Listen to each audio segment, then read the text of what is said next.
Assalamualaikum warahmatullahi wabarakatuh. Halo teman-teman, perkenalkan namaku Iqbal Rifai Arosef dari Politeknik Keuangan Negara Stan. Di sini izin untuk sedikit memberi pemahaman teman-teman tentang apa sih pajak itu, kemudian manfaatnya apa sih untuk kita. Padahal kan kita tahu kalau setiap bulan orang tua kita itu membayarkan berapa persen penghasilan mereka kan untuk pajak, tapi seolah-olah manfaatnya nggak ada kan buat kita. Padahal kalau kita ulas setelah ini banyak sekali manfaat pajak. Oke, kita tetap stay tune.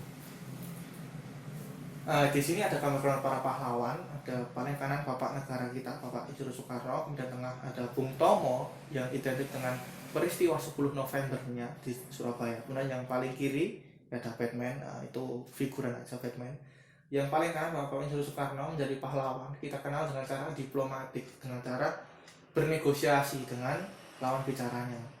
Kemudian Bung Tomo dengan cara terjun langsung ke peperangan, bahkan dengan cara mengobarkan api semangat pasukan-pasukannya kan. Kemudian Batman jadi pahlawan di dunianya lah, membasmi kejahatan, memberi pertolongan ke orang yang membutuhkan kayak gitu. Tapi untuk saat ini sebenarnya ada cara untuk menjadi seorang pahlawan, itu ya dengan cara kalian membayar pajak. Dengan kalian membayar pajak, kalian memberi berapa persen uang kalian ke negara, itu adalah bukti cinta kalian ke negara. Jadi dengan begitu kalian sudah bisa menjadi seorang pahlawan untuk masa saat ini. Nah, tahukah kalian?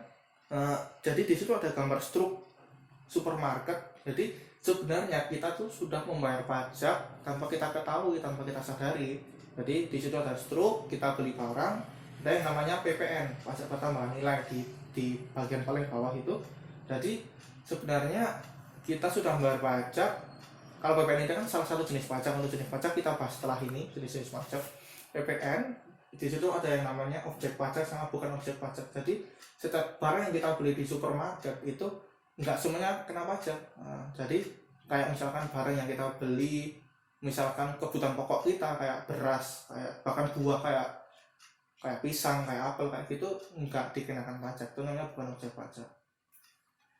Nah, ini kita masuk ke jenis-jenis pajak yang kayak saya katakan tadi. Jadi tadi kan ada PPN, ada pertama nilai. Jadi sebenarnya pajak itu dibaginya menjadi dua lingkup besar, pajak pusat sama pajak daerah.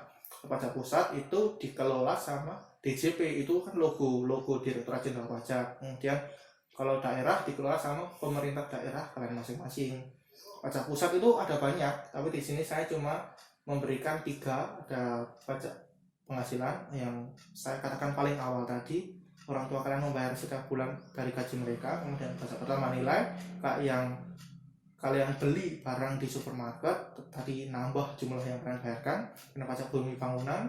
Kemudian ada pajak daerah, itu ada pajak restoran. Misal kalian makan di suatu tempat, kalian bayar lebih, itu pajak restoran. Kemudian ada pajak hotel, misal kalian baru berpergian, kalian menginap di suatu penginapan, itu kalian membayar lebih juga, itu pajak hotel, masuknya juga ke daerah. Kemudian pajak kendaraan bermotor, itu misal kalian sudah kan anak SMA ya, kalian ya anak SMA pasti sudah mahir lah naik motor. Kemudian bapak kalian ada saatnya membayarkan pajak kendaraan yang kalian tumpangi itu. Nah, itu membayarkan pajak kendaraan bermotor yang juga masuk ke pemerintah daerah. Kemudian ada pajak bumi bangunan lagi. Kenapa ada? Karena pajak bumi bangunan ini dibagi menjadi 2. Pajak bumi bangunan pusat itu untuk pedesaan, pajak bumi bangunan pusat itu pertambangan, perhutanan sama perkebunan. Kalau yang pajak daerah itu untuk pedesaan sama perkotaan, pajak bumi bangunannya. Kemudian di sini ada indikator pengusaha sukses. Bukan pengusaha sih, bisa dibilang ini seseorang aja ya. Jadi kalau saya tanya, apakah kalian ingin menjadi seorang pengusaha? Ya, pasti kalian ingin menjadi seorang pengusaha kan. Kemudian apa sih kunci seseorang yang sukses? Kunci pengusaha yang sukses itu ya dilihat dari jenis pajak. Kalau dari sisi negara ya, semakin besar pajak yang kalian bayarkan, jadi semakin sukses, semakin besar juga usaha kalian. Karena mohon maaf, kalau ada orang-orang yang mengaku kaya tapi membayar pajaknya sedikit, yaitu mohon maaf, nggak bisa dibilang kaya. Karena kalau kaya pasti penghasilannya banyak, pasti sukses, membayar pajaknya pun juga besar. Kemudian di sini penulis sedikit memberi pesan kalau jangan sampai menghindari pajak. Kenapa? Kalau kalian menghindari pajak itu sama saja kalian lebih buruk dari orang yang mungkin kalian udah kenal kan, di pajak siapa sih Gayus, insiden beberapa tahun yang lalu. Kalau kalian menghindari pajak itu sama saja kalian lebih buruk daripada Gayus. Kemudian yang terakhir, pajak sebagai bukti cinta sejati. Kenapa kayak gitu? Karena dengan kalian membayar pajak tidak ada balasan langsung darinya, tidak ada imbalan langsung dari negara, tapi kita harus menunggu untuk suatu saat kita ibaratnya merasakan manfaatnya. Makanya kenapa pajak sebagai bukti cinta sejati kita, ya karena nggak ada balasan langsung kan, nggak ada imbalan langsung gitu.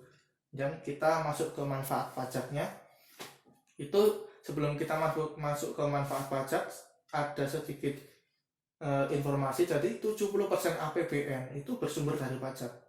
Kenapa bersumber dari pajak? Ya, nah sebelumnya kalian udah tahu kan APBN itu apa. Kalian udah kena SMA pasti udah tahu APBN itu. Jadi kayak struktur pendapatan negara itu 70% nya itu bersumber dari pajak. Ini menunjukkan kalau begitu penting, begitu vital dengan sisi pajak ini untuk negara kita, bahkan dari sisi pendapatan itu sangat signifikan sisi pajak ini. Kemudian manfaatnya untuk apa sih pajak itu? Yang pertama adalah untuk pembangunan jalan. Jadi cat aspal, pengaspalan jalan, bahkan pembangunan jalan tol kayak gitu, sumbernya juga dari pajak, juga dari hasil pajak. Kemudian ada jembatan untuk saudara-saudara kita, mohon maaf, yang kalau berangkat ke sekolah, berangkat kerja susah harus lewat jembatan. Nah, jembatan itu juga dari hasil pajak, juga manfaat pajak yang dapat dirasakan. Kemudian ada sekolah, karena ini kan SMA, maka ada SD, SMP, SMA yang negeri itu, bahkan bukan negeri aja, semuanya itu dibantu oleh hasil pajak. Untuk kalian nikmati saat ini, kalian SMA, kalian sekolah, mungkin ada beberapa sekolah yang gratis, sesuai gratis itu ya karena hasil pajak. Sehingga kalian tidak perlu membayar SPP ya kan gitu. Bahkan dulu saya masih SMA juga kayak gitu, kita membayar SPP ya, itu karena hasil dari pajak ini untuk sekolah, untuk fasilitas umum kita ibaratnya gitu. Kemudian ada fasilitas umum lain, yaitu yang terakhir rumah sakit. Dalam hal ini contohnya RSUD, rumah sakit pemerintahan. Jadi setiap kayak musim COVID kayak gini, banyak yang positif perlu diisolasi di rumah sakit, perlu dana, pasti perlu biaya, itu dari pajak. Nah, dari pajak dapat alokasi pajak. Nah, itu manfaatnya buat fasilitas umum kayak rumah sakit, sama contoh-contoh yang saya sebutkan tadi itu manfaat pajak. Masih banyak manfaat pajaknya, tapi hanya saya sebutkan 4 ini aja karena yang ibaratnya vital atau yang utama dari manfaat pajak.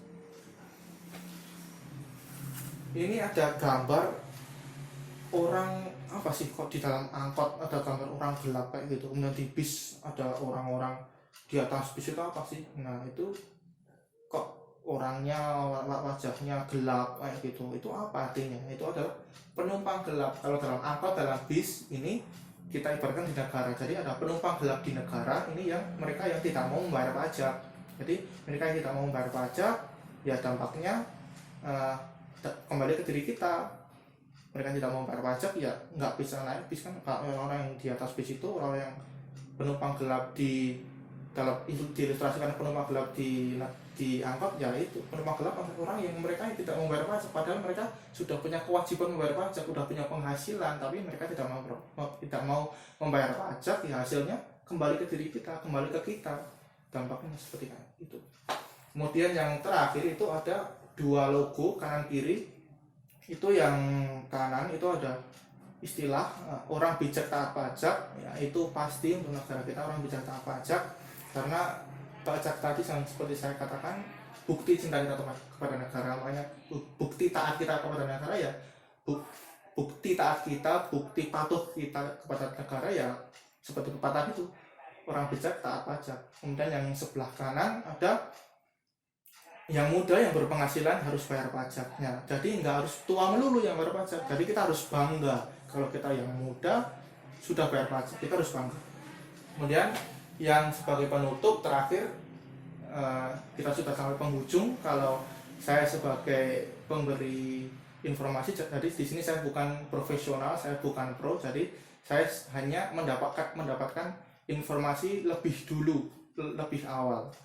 Jadi saya sampaikan kepada kalian, kalau saya dalam menyampaikannya banyak kekurangan, saya mohon maaf. Terima kasih, matur nuwun. Assalamualaikum warahmatullahi wabarakatuh.